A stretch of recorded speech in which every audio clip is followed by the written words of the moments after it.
More summer science learning for kids. Welcome back to Techstination. I'm Fred Fishkin. Joining us is National Geographic Kids Associate Editor, Christina Sauer. Hi, Christina. Hi, Fred. Good morning. Good morning. And what we're talking about this time out is a new title, Why the Human Body. As any parent knows, kids are full of why, and in this book, lots of answers when it comes to the body and how it works. Give us the overview.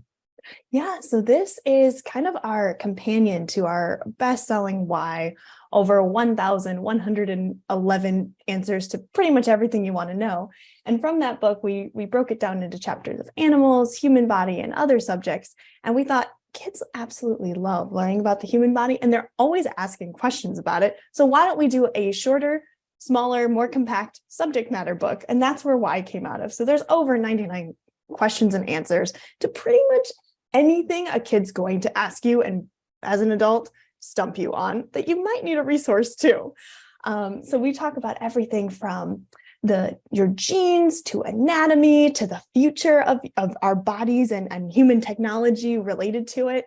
We also talk about some fun facts from animals to what's happening, especially in the future. We also have some really cool interviews with explorers and scientists, from a neuroscientist to a human biologist.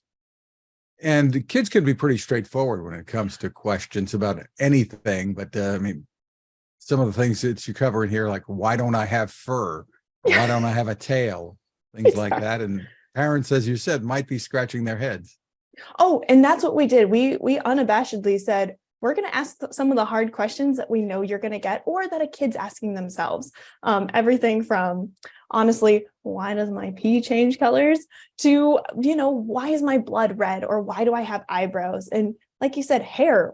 I ask that all the time. Why do we have hair only on our heads and other parts of our bodies? Mostly our heads. We still don't even fully know, but we think it's because it protects us from the sun, or it might have kept us cool or warm at night when it got cool. There's some tough ones too, like will humans be able to live forever? When kids ponder stuff like that, don't they?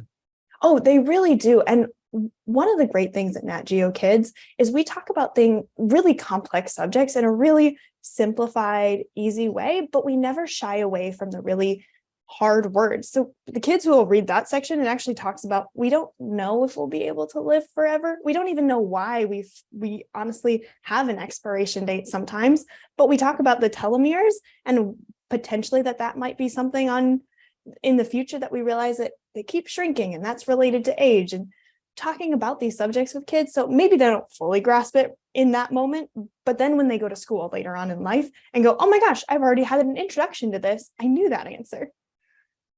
What's the age range this is intended for? I mean, I think it can be tough to pin down, because there's a lot of it that can be great for younger kids, and a lot of it is aimed at, I guess, middle schoolers, right? Yeah, so I would say it's about, 8 to 12. Honestly, I say 8 to 99, because I'm still learning new things every time I pick up this book. But it is targeted to kids just based on vocabulary. But if you're a parent and want to read it to your 6-year-old, you totally can. There's plenty in there that the kids can grasp. Oh, and for sure. Looking at the future, you mentioned that you try to get into that, which is can be difficult. Some of the questions: can I upload my brain, or will I be able to teleport? Oh, absolutely. And we even talk about, a lot of kids ask us, based on some popular movies, can we make dinosaurs in the future?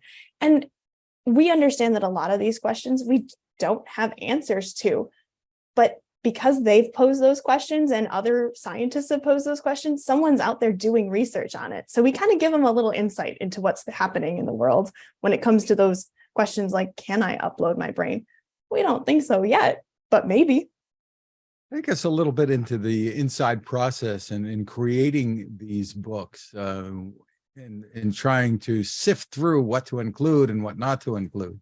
Oh, for that, I have to say, I have to give our author, Paige Towler, so much credit. She is a brilliant mind, and she's always coming up with new ideas, doing so much research. So at Nat Geo, we have a huge team surrounding us for every book. You would think it's like an author and an editor.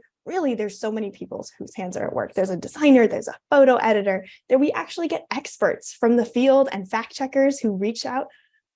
You'll see those sections where it's like the neuroscientist. Not only did we have Paige interview him and write about what he said, but he also fact checked all the facts on there, saying, okay, this is right, this isn't, this is better suited for how we should tell kids about this really complex subject. So we basically go through stages. We start with that research. Paige sends me a ton of facts and information, and then we distill it down to what we want. And we knew we wanted to break it down into the sections. We have anatomy, senses, genes, the brain, things that are gross in the future. And everything is sourced here. I mean, kids can get in and really take a deeper dive if they start going through this and going back to some of the sources that you list. Absolutely. So there are some more like open-ended, it'll say something like an octopus has blue blood, and you'll go, well, I want to know more about that octopus. And we kind of leave that open to the child to say, you know what, I've learned this fact. Now I want to go deeper. And they could look at the back and say, oh, let me go check out this.